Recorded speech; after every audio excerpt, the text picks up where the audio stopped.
Hey guys, it's Stephanie here from Oh You're Lovely, and today's tutorial is something that I've actually wanted to do for a very long time, but I have never attempted it. So we're going to do it together. I've never tried this before. I've never practiced. This is a dry run, and I think you're going to be pleasantly surprised. There was no hiccups. Yay for that! I'm going to call this an asymmetrical arrangement or a modern arrangement. I would love to hear in the comments what you call this type of arrangement. Super fun, it's a little different, a little bit outside of the box, but it was fun to play with some different types of greenery and filler that I don't normally work with very often. So, enough of the chit chat. I try to keep these intros short. It doesn't always happen, so let's just jump into the tutorial.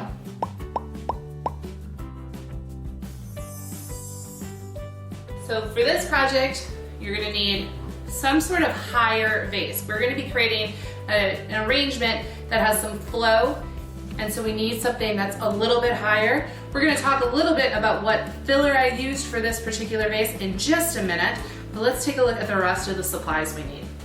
Filler. Filler with some sort of flow to it is what we're going to need.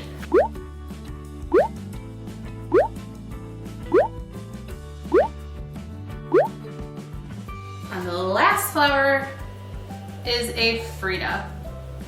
We're going to use a mix of these. We may not use all of them, but those are the style flowers that we're going to use for this tutorial.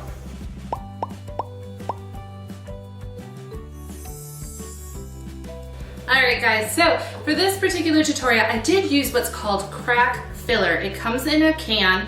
I no longer have the can, but we'll try to put a picture of it right here. The one thing to note about this crack filler, when you use this to fill vases, bowls, things like that, it expands. So you only want to fill about 1/4 of the way full of the vessel that you are using. So if you're using a mason jar, you only want to fill about right here because it's going to expand. And if you don't give the room to expand, it's going to push out this way and break a glass jar, or it's going to go way over the top. Now this foam you can cut down once it's fully dry, but just so that you have less of a mess and less prep, try very hard not to fill it more than 1/4 to maybe about 1/2 of the way full of the vessel that you want. I sprayed in just a little bit, you know, where you go around in a swirl, kind of like that, and then it just created this dome, which is going to be perfect for this particular project. For this project, I'm trying something new. I have not tried this before, so we're going to see if it works. But if it does, fingers crossed, it's going to be gorgeous. But we're going to create what I would consider an asymmetrical type arrangement. We want it to start up high, go down. This is where most of all of our flowers and things are going to be, and then we're going to flow down. So our eyes are going down a slope. So to do that, what I did was I picked up greenery that had a lot of movement to it. This one in particular is a favorite for some of the artist friends that I have that like to make arrangements, and this is called clematis. It just has a really good shape and form to it. We're gonna let it kind of do its thing. I'm gonna use one of these larger stems, I think. We'll start up here, and then the little guys are gonna go there. So I'm gonna just start clipping the greenery and build it as we go.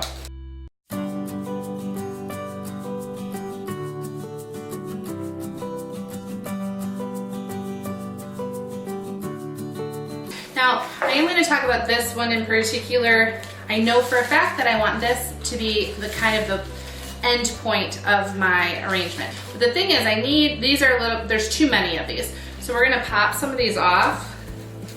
You can always use them, wire them up later. I think we're going to keep that one leaf on there. We'll see. And because, again, we're using wires for our arrangements, we can manipulate it so much better. They look like little funny tentacles, don't they? Let's get that in there.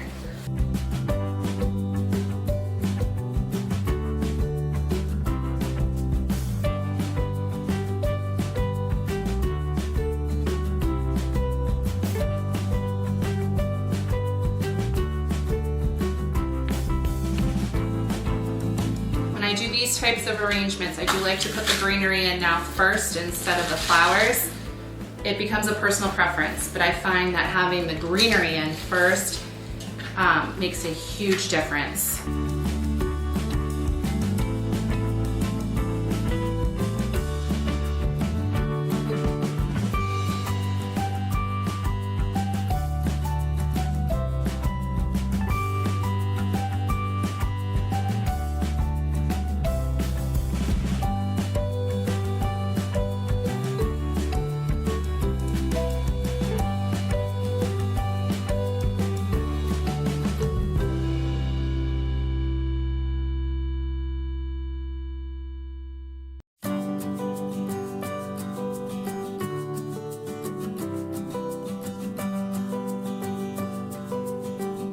Now we're going to bring that in to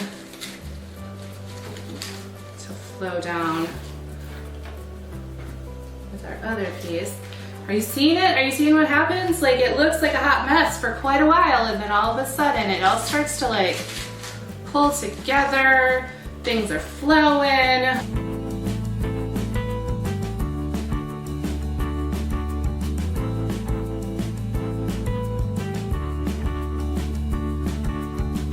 Let's get some flowers in there. And then we've got all those extra little leaves and bits and bobs. So if we need to add some more into that, we can. But this is definitely one of those, like, it'll go on a side view because of the story and the flow we've got going. You probably would not set it this way because you're gonna lose the full effect you've got going with the arch of the greenery.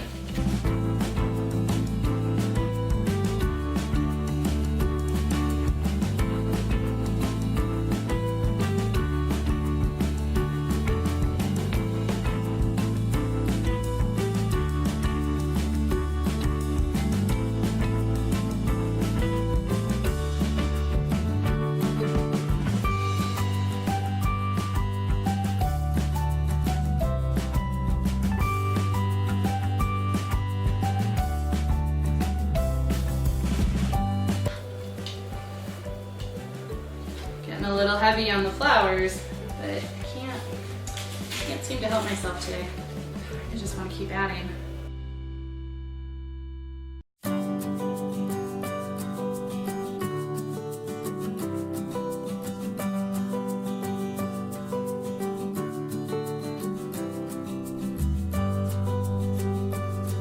I do feel like I need one more sprig. Just a little extra. Just one more extra piece. And I kind of feel like, oh goodness, maybe we will drop some of those brighter leaves in there that I said I didn't like. Let's just see. Because it plays off actually really well with this green as well as the clematis green. So we've got a couple different colors going on there.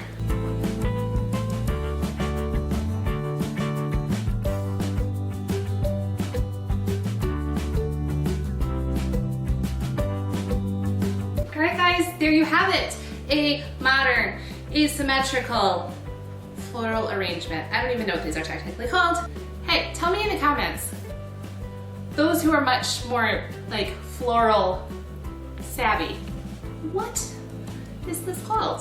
I hope you enjoyed this tutorial. If you have any questions, make sure to leave them in the comments. We try to answer those as best as we possibly can. If you love what we're doing around here, make sure to subscribe to our channel and ring that bell to find out more about the 100+ sola wood style flowers we now have in the shop. Make sure to check out ohyourlovely.com. And until next time, this is Stephanie from Oh You're Lovely, and you, my friends, are absolutely lovely.